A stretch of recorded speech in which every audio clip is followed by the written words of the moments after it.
Hey, hello, what's up? Di sini Disco dan kali ini gue pengen ngomongin dan bikin review tentang salah satu film yang baru aja gue tonton, yaitu Yu-Gi-Oh! The Dark Side of Dimensions. Buat anak 90-an, Yu-Gi-Oh! Ini sebenarnya ada salah satu hal yang happening banget ya pada saat itu ya. Jadi kalau lo anak 90-an, lo itu antara harus main Yu-Gi-Oh!, Beyblade, Tamiya, atau Crush Gear. Kalau gue main semuanya. Anyway, balik lagi ke dalam review movie-nya. Jadi buat gue pribadi, saat gue mendengar tentang Yu-Gi-Oh! Tuh bikin movie baru, dalam hal gue, benak pikiran gue tuh yang terpikir cuma satu, Kaiba tuh harus ada di dalam movie itu. Dan ternyata bener aja, mereka fokus dari seri 1 Yu-Gi-Oh! Series, dimana semuanya itu berotasi, berevolusi antara Yu-Gi-Oh!, Kaiba, Millennium Item, dan para Egyptian Gods-nya. Dan apa yang gue ekspektasi dari film ini adalah screen time Kaiba tuh harus besar, harus banyak, panjang, dan harus penting. Ternyata ekspektasi gue lagi-lagi terkabulkan oleh Kazuki Takahashi gitu.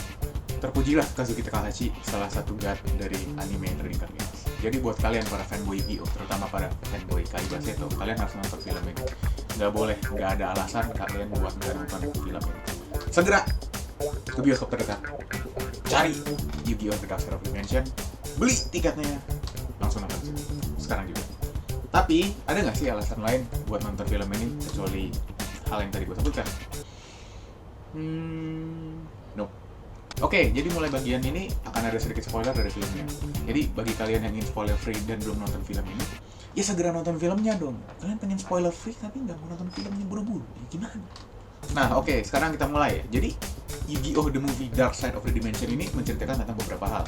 Yang pertama adalah kumpulan orang terpilih yang bernama Planar. Ini adalah salah satu antagonisnya, ini sebenarnya seorang Planar.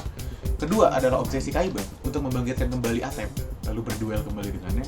Yang ketiga adalah betapa banyaknya uang Kaiba yang dia miliki dan betapa banyaknya uang yang dihabiskan untuk bisa bermain Children Card Games dengan full experience. Nah, kalau bicara tentang Yu-Gi-Oh!, kita pasti ekspektasinya itu duel.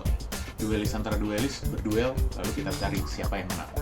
Nah, di Yu-Gi-Oh! The Movie kali ini ada semacam format duel baru, namanya itu Dimension Duel. Dimension Duel ini semacam Game of Darkness-nya dari movie kali ini ya. Yang berbeda dari format ini adalah kalian tuh bisa nge-summon monster yang levelnya bintang 4 ke atas tanpa harus melakukan trip summon. Tapi, jumlah attack dan defense-nya itu tergantung dengan seberapa besar willpower duelis tersebut saat melakukan summon monster. Nah, berdasarkan dari logik tersebut, kalau willpower dari seorang duelis lemah, jadi seharusnya mereka tuh nggak bisa mendapatkan attack dan defense dari monster yang mereka summon dengan kartu original yang mereka miliki. Jadi misalkan gue mau summon Blue Eyes Dragon, karena willpower gue rendah bisa aja, tapi itu cuma 1500. Cuman gue nggak yakin sih gue bakal mempunyai willpower rendah setiap kali summon. Tapi masalahnya, selama Dimension Duel terjadi di movie kali ini, itu nggak pernah ada kejadian di mana monster yang disummon attack dan defense-nya tuh lebih rendah daripada attack dan defense normalnya. Jadi buat apa? Buat apa gitu? Ada format baru kali ini?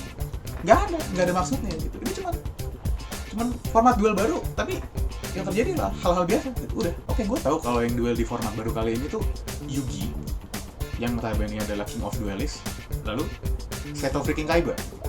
Tapi tetap aja gitu, karena format baru kali ini mengenalkan sistem yang menurunkan defense dan attack sesuai dengan willpower kalian, kalau tidak terjadi, ya apa gunanya? Ya mungkin salah satu gunanya sih kalian bisa melakukan summon monster banyak-banyak level tinggi tanpa harus melakukan tribute summon sih, dimana menurut gue itu menjadi salah satu kesempatan untuk Kaiba dan Yugi tentunya nge-showcase kartu-kartu baru mereka yang levelnya tinggi tanpa harus melakukan tribute summon, which is juga salah satu alasan kenapa movie ini dibuat, yaitu untuk memarketkan kartu-kartu baru mereka. Next, minimnya duelis yang duel di dalam movie kali ini. Spoiler alert, jadi nggak ada yang duel di dalam movie kali ini kecuali Yugi, Kaiba, sama antagonis dari film kali ini. Saya personally gue bisa memaafkan bagian yang ini karena gue cuma pengen lihat Kaiba, obviously.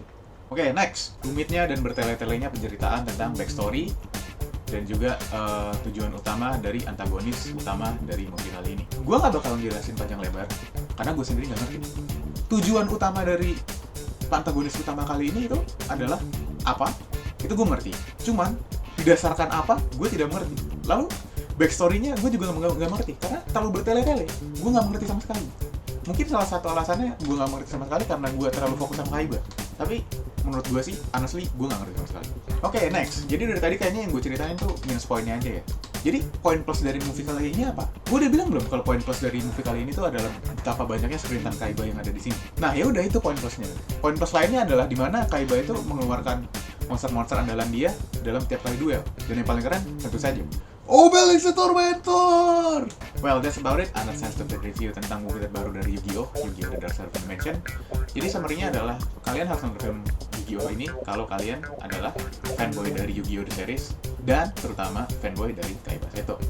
Dan kalian jangan nonton film ini kalau kalian tidak mengerti apa itu Yu-Gi-Oh! Dan tidak mengenal siapa itu Kaiba Seto. Final verdict, Kaiba out of 10. Okay, that's about it.